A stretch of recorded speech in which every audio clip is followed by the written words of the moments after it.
संध्या live आवाज महाराष्ट्राचा।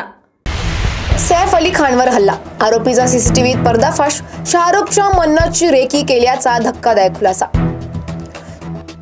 चेन्नईत पोंगलच्या जल्लीकट्टूमध्ये हाहाकार, 7 जण ठार, 400हून अधिक जखमी, तर बैलांच्या हल्ल्याने हादरले राज्य। पुण्यातील घटस्फोटाचा ऐतिहासिक निकाल, पतीला लग्नाचा खर्च आणि पोटगी परत देण्याचे आदेश, देशभरात चर्चा। 23 वर्षीय टीव्ही अभिनेता अमन जयस्वालचा अपघातात मृत्यू, शूटिंगला जात असताना ट्रकने दुचाकीला धडक दिली।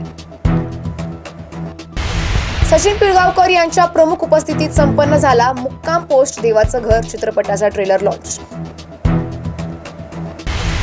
चाळीसगाव येथे हिंदू मुस्लिम एकतेची परंपरा 728 वर्षापासून, हजरत पीर मुसा कादरी बाबांचा उरूस आणि देशमुख कुटुंबाचा तलवारीचा मान, लाखो भाविकांचा सहभाग। फलटण तालुक्यात उसाच्या शेतात महिलेची अर्धवट मृतदेह आढळला, अंधश्रद्धेतून नरबळीचा प्रकार असावा असा प्राथमिक अंदाज। चंदनाच्या झाडाची चोरी करणाऱ्या सराईत गुन्हेगारास मुद्देमालासह केले जेरबंद, फक्त 20 मिनिटे थांबले असते तर मृत्यूच समोर होता, बांगलादेशच्या माजी पंतप्रधान शेख हसीना यांचा दावा। अशाच अपडेटसाठी आमच्या संध्या लाईव्ह चॅनलला लाईक, शेअर आणि सबस्क्राईब करा।